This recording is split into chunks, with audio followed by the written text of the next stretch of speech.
Retrouvez Ça va chez vous avec Vogelis, groupe Estoria. Habitez comme vous voulez.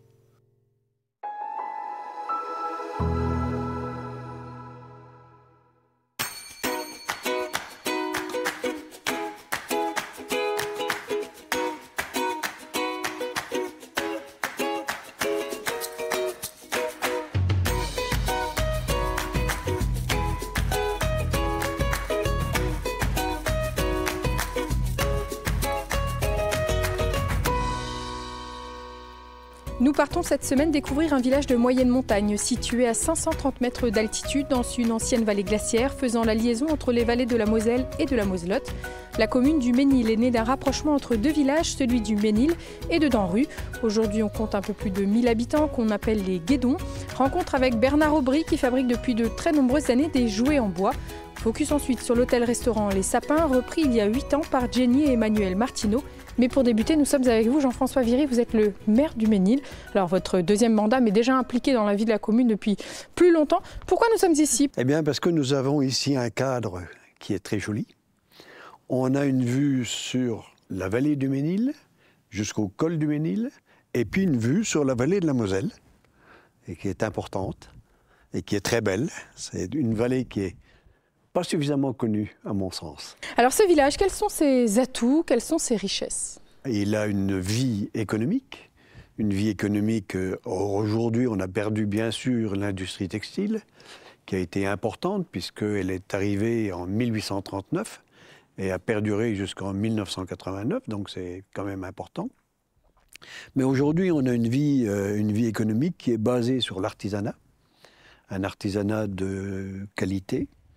On a des artisans qui sont de vrais professionnels. Et puis on a aussi une vie associative oui. Qui est aussi importante. Pour dynamiser, pour fédérer les habitants entre eux. On a un comité des fêtes, on a une association qui est ouverte à tous, qui s'appelle Les Charmis et qui accueille aujourd'hui quelques 150 adhérents. Ça passe aussi par une école, la vie dans le village, la dynamique dans le village. Et il y a encore une école au Ménil. C'est important pour vous de conserver cette école? C'est extrêmement important pour la vie d'un village de conserver son école. Et on a d'ailleurs, avec cette école, un ensemble de cycles qui va de la MAM, d'une maison d'assistante maternelle, en passant par le périscolaire. On fait même des camps d'été, et puis l'école. Et on a d'ailleurs une association des parents d'élèves qui est particulièrement dynamique. Est-ce qu'on peut dire que ça va chez vous au Ménil aujourd'hui? Oui, ça va. Ouais. Alors ça va mieux.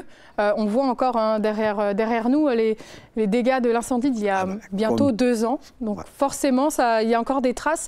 C'est quelque chose qui a posé beaucoup de difficultés à la commune. C'est une forêt qui s'en va, c'est beaucoup de choses aujourd'hui. C'est une forêt qui s'en va. C'est des paysages qui ont souffert. C'est aussi une nature qui a souffert. Et puis, on va trouver cette nature qui a souffert pendant un certain nombre d'années. C'est aussi une perte économique au niveau de la commune, puisque c'est l'exploitation du bois qui ne va pas se faire, mais c'est aussi des coûts. Parce qu'il faut protéger, c'est un secteur qui est quand même assez abrupt, avec de la roche, et il y a des protections à y mettre. Et puis il va falloir repeupler maintenant cette forêt. Et alors, quand est-ce que va commencer le repeuplement de la forêt? Actuellement, il y a déjà les coupes qui se font de ce qui était encore exploitable, et seulement le peuplement va se faire après. Alors il y aura 2 manières de le faire, une qui sera purement et simplement naturelle, et puis une autre qui va être purement de replanter des arbres avec pas forcément de même nature que ceux qui y étaient avant, pas forcément du sapin ou de l'épicéa, mais peut-être d'autres espèces qui s'acclimatent dans nos régions. Alors vous êtes maire d'un village labellisé récemment Village d'avenir. Qu'est-ce que ça apporte, ce label? On sait que c'est important, c'est un label qui soutient la ruralité sur projet. Qu'est-ce qui a déclenché finalement cette labellisation? Ça nous permet d'avoir un soutien pour tous les projets que nous avons à l'heure actuelle. Alors des projets qui sont de tout ordre. Les projets les plus importants, c'est aujourd'hui le changement climatique avec la mise aux normes d'un bâtiment qu'on appelle la familiale. À l'intérieur, il y a salle de sport, il y a salle de spectacle, salle de réunion. Et puis de de réaménager peut-être aussi tout cet espace en végétalisant un peu mieux que ce qui a été fait dans les années passées. Il y a de quoi faire. On va terminer avec une question. Pourquoi les guédons? Les guédons? Presque tout le monde ici travaillait dans le textile et quand ils ressortaient des usines, ils avaient des petits bouts de tissu un peu partout et d'où le terme de guédon et de guédonne. Guédon et guédonne. Écoutez, merci beaucoup Jean-François pour votre accueil. Nous partons maintenant rencontrer Bernard Aubry qui fabrique des jouets en bois. Cela fait bientôt 40 ans que Bernard fabrique dans son atelier de nombreux jouets. Il utilise du bois local et prépare lui-même ses couleurs à base de pigments naturels. Bernard, merci de nous accueillir dans votre boutique. Alors des jouets en bois, ça se fait plus beaucoup, ça se fait de moins en moins, on va en parler dans quelques instants. Mais comment en êtes-vous arrivé à fabriquer des jouets en bois? À fabriquer des jouets en bois, c'est une vieille histoire un vieux menuisier qui habitait pas loin de chez nous, qui fabriquait aussi des choix bascules, des choses comme ça. Je regardais d'assez loin. Et puis j'ai côtoyé quelqu'un dans le Limousin, je m'étais promené par là-bas, quelqu'un qui fabriquait pas vraiment des jouets en bois, mais qui fabriquait des puzzles en cadre avec des histoires. Et puis je le voyais travailler, et je le voyais peindre, enfin sa femme peindre et tout. Franchement, c'était sympa, puis ça m'a donné quelques idées. Et puis j'ai commencé, au début des années 80, à tâtonner un petit peu le bois. Et dans les années 85, je me suis mis à mon compte. Enfin, j'ai pris une patente, comme on disait à l'époque. Et puis j'ai démarré à l'écomusée de Haute-Alsace à Ungersheim, dans le Haut-Rhin, quoi. Ça fait 40 ans bientôt. Ça fait 39 ans, oui. Alors petit à petit, ça s'est développé. Petit à petit, j'ai commencé à faire des choses qui pouvaient censées être un tout petit peu plus commerciales. Il fallait quand même en vivre. La petite grenouille, par exemple, qui grimpe. Bon, celle-là, elle a été bienvenue parce que je la vendais bien. Et puis j'ai fait des puzzles, des puzzles en volume, quoi. Et ça a démarré donc il y a 38 ans à peu près. Et puis maintenant, c'est toujours là, quoi. Alors quelque chose qui est important pour vous, c'est la provenance des matières. Le bois principalement, c'est quand même le plus important. C'est du local et ça c'est quelque chose auquel vous tenez. Complètement. Donc j'utilise du frêne, de l'érable sycomore, donc des bois blancs, parce que justement, comme je fais mes teintes avec des pigments, et les pigments, bien sûr, que je mélange avec de l'eau, donc ça fait des colorants, et ces colorants-là, sur du trait blanc, ça va beaucoup mieux ressortir, quoi. Et la couleur sera beaucoup plus naturelle. Et des choses qui sont réfléchies, parce que ça va être des jouets qui vont être tenus par des enfants, qui vont peut-être mettre à la bouche. Alors en plus, bien sûr, puisque j'utilise le rouge de cochenille, qu'on retrouve quand même un petit peu dans l'alimentaire, le jaune de tartrazine, qui est beaucoup utilisé aussi pour les bonbons, les sodas, et puis le bleu de méthylène. Quand j'en mélange deux de ces couleurs-là ensemble, j'obtiens des couleurs qu'on peut dire couleurs. Et puis quand je les mélange les trois ensemble, en faisant des dosages différents, on obtient les couleurs bois. Le bois local, ça a toujours été une évidence pour vous d'utiliser du bois local? Oui, on est dans les Vosges quand même. C'est des bois que j'aime bien travailler de toute façon, qui se sèchent en 2 ans à peu près, parce que généralement j'achète l'arbre. L'arbre va en scierie, c'est scié en planche. Après je sèche pendant 2 ans, 2 ans et demi. Et ensuite donc je travaille les planches, quoi.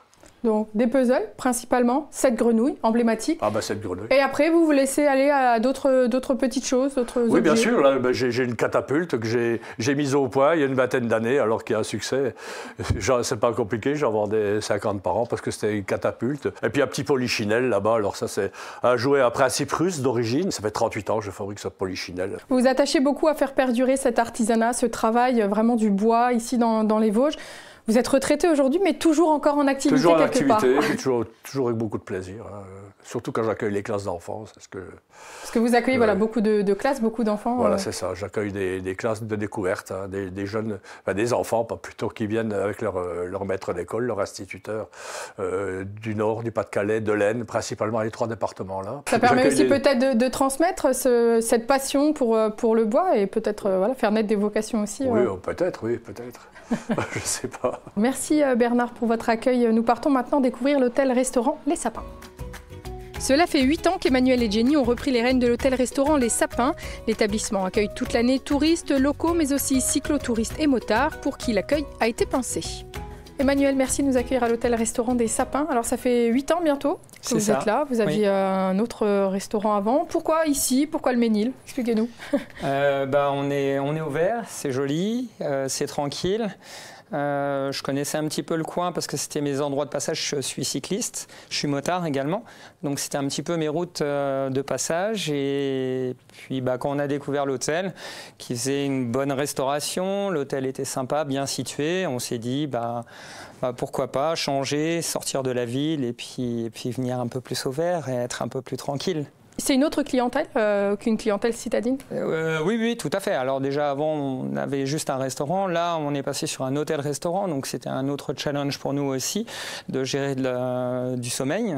Et puis, oui, une autre clientèle. On a une clientèle déjà de gens du coin. Indépendamment de ça, on a un gros tourisme qui augmente de plus en plus chaque année. De ce fait, on a développé de plus en plus le tourisme cycliste, le tourisme motard. On peut les orienter, on peut héberger les vélos, les motos, ça les rassure, on peut faire des menus adaptés. Il y a un accueil vraiment spécifique pour ce public en fait. C'est ça. En tant que passionné de vélo, passionné de moto, c'était important de développer ce côté-là pour vous. Oui, tout à fait. C'est joindre l'utile à l'agréable et puis on crée des liens avec les clients et c'est plutôt confortable pour eux. Donc des cyclotouristes, des motards, des locaux pour le restaurant. Et après, quelle est la clientèle qui vient la semaine à l'hôtel? On est sur un bassin où il n'y a pas énormément de restaurants et d'hôtels.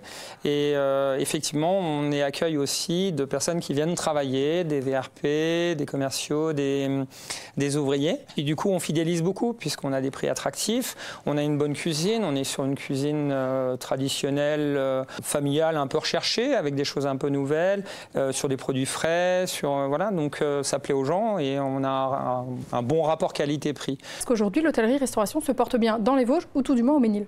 À mon sens, dans les Vosges, la restauration se porte pas mal. Les gens qui travaillent correctement et qui respectent leurs clients, moi je pense qu'il y a de la place pour tout le monde et il y a du boulot. Comme je le disais à l'instant, on est en manque de restaurants et on en manque d'hôtels. Et oui, si on fait des bonnes choses, ça fonctionne bien. Les clients sont là, le tourisme vert l'été grandit de plus en plus, c'est ce que je constate. Après, on est obligé de s'adapter à la clientèle et à l'évolution de la clientèle. On ne peut pas faire comme il y a quelques années, s'ancrer sur tiens, moi je veux faire du gastro, du semi-gastro, et puis je reste là-dessus. Non, nous on s'adapte à nos clients. Et c'est le principe d'une politique commerciale, c'est de faire ce que les gens attendent de nous en fait. Aujourd'hui, vous êtes combien à travailler dans l'établissement? Nous sommes 18 salariés qui comprend tous les postes, aussi bien de la cuisine, les femmes de chambre et la salle. Est-ce que c'est difficile de trouver du personnel aujourd'hui dans ce milieu-là? Oui, je dirais que le premier souci qu'on a dans notre métier n'est pas de travailler, mais c'est de trouver les gens pour travailler. On est à un point où, par exemple, cet été, moi, je cherche des saisonniers. Si je ne trouve pas, je vais être obligé de fermer certains soirs ou certains midis, parce que manque de personnel et il faut bien que les gens partent en vacances, il faut bien qu'on a un accroissement d'activité, donc il faut que ça colle. Est-ce qu'il y a encore des envies, des développements? Alors, il y a déjà de quoi faire parce que vous avez également un deuxième restaurant non loin d'ici, d'ailleurs. Voilà, c'est ça, à 7 km d'ici. Donc ça fait déjà beaucoup de travail. Ne jamais dire jamais. Je pense que déjà, faire pérenniser une affaire, c'est déjà assez complexe. Notre affaire, elle n'est pas gigantesque, mais elle n'est pas petite non plus. Ça demande beaucoup d'entretien, beaucoup d'infrastructures à changer, refaire les chambres, refaire la salle de restaurant. Là, on vient de refaire cet hiver la salle de restaurant, on l'a relooké un petit peu. Et puis voilà, donc on continue à évoluer. Il n'y a pas de choses extraordinaires proprement dit qu'on va mettre en place, mais par contre, faire vivre de mieux en mieux l'établissement, oui, c'est sûr. Donc c'est l'art de vivre, on peut le dire, voilà. À Ventron, le deuxième établissement. Exactement. Écoutez, merci beaucoup Emmanuel, on vous souhaite une bonne continuation. Merci. Nous, notre émission est déjà terminée pour aujourd'hui. Je vous donne rendez-vous la semaine prochaine pour découvrir un nouveau village vosgien. Et d'ici là, je vous souhaite une très belle semaine sur Vosges Télé. À bientôt.